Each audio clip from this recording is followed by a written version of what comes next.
Hello दोस्तों, कैसे हैं आप लोग। आप सबका स्वागत है आपके अपने यूट्यूब चैनल मिस्टर एजुकेटर 01 में। आज हम बीएससी फर्स्ट सेमेस्टर का मैथ का यूनिट 5 का एक टॉपिक लेके आए हैं, वृक्ष। ये बहुत ही इम्पोर्टेंट टॉपिक है और बहुत आसान भी है। हम पहले इस वृक्ष की परिभाषा जानते हैं।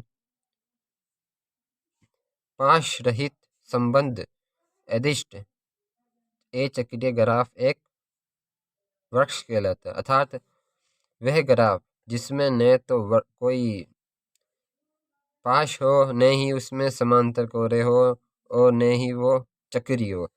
चक्रीय भी नहीं होना चाहिए और उसमें समांतर कोरे भी नहीं होना चाहिए और इसमें कोई पाश भी नहीं होना चाहिए। तो ऐसा ग्राफ क्या कहलाता है? वृक्ष कहलाता है।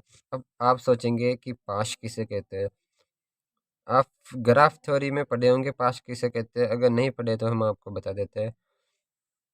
जैसे कोई कोर है, वो वह कोर जिसका अंतिम बिंदु तथा प्रारंभिक बिंदु एक ही हो, वह शीर्ष उस ग्राफ का पाश कहलाता है।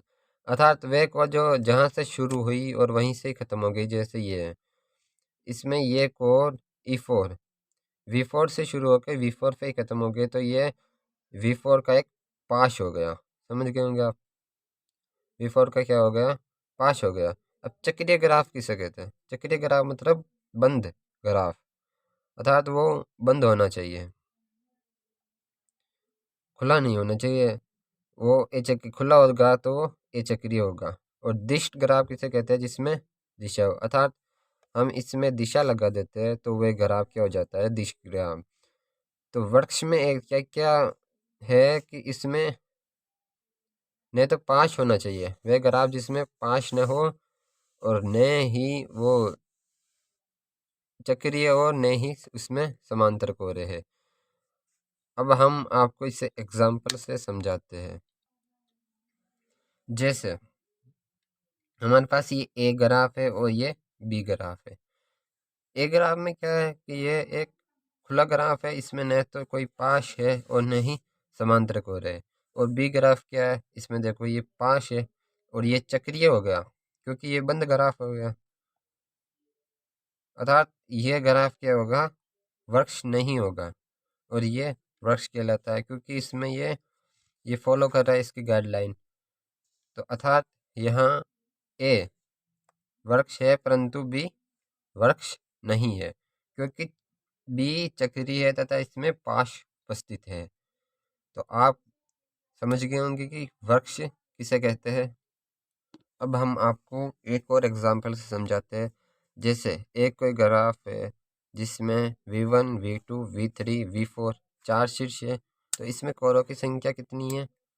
E1 E2 E3 E4 और E4 यानी चार कोरे और पांच शीर्ष है। तो ये न तो चक्रीय है और न ही इसमें पाश है और न ही इसमें समांतर कोरे, अर्थात ये एक वृक्ष कहलाएगा। समझ गए होंगे। तो हमारे पास एग्जाम में क्वेश्चन कैसे पूछा जाएगा? तो पांच शीर्षों वाला एक वृक्ष बनाइए। तो हमें पूछा जाएगा कि पांच शीर्षों वाला एक वृक्ष बनाइए। तो हम एक V1 V2 V3 V4 और V5 पांच शीर्ष ले लेंगे। तो पांच शीर्ष ले लेंगे तथा इसमें V1 V5 के मध्य E1 कोर, V5 और V2 के मध्य E2 कोर और V5 V3 के मध्य E3 कोर, और यहाँ पे चार कोर हो जाएंगे इस प्रकार। तो हमने देखा कि इस ग्राफ में शीर्षों की संख्या कितनी हो गई? पाँच। V1 V2 V3 V4 V5 बराबर पाँच। और इसमें कोरों की संख्या हो गई E1 E2 E3 E4 बराबर पाँच। अर्थात इसमें हमने देखा कि इस ग्राफ में भी कोरों की संख्या शीर्षों की संख्या से एक कम है। अर्थात इसमें पांच शीर्ष है तो इसमें कोरों की संख्या चार है। और इसमें भी हमने देखा कि इसमें भी पांच शीर्ष है, इसमें कोरों की संख्या एक कम है, अर्थात शीर्षों से कोरों की संख्या एक कम है। तो हमारे एक स्टेटमेंट आता है कि हर ग्राफ हर वृक्ष में कोरों की संख्या शीर्षों की संख्या से हमेशा एक कम होगी। क्या होगी? कोरों की संख्या शीर्षों की संख्या से हमेशा एक कम होती है।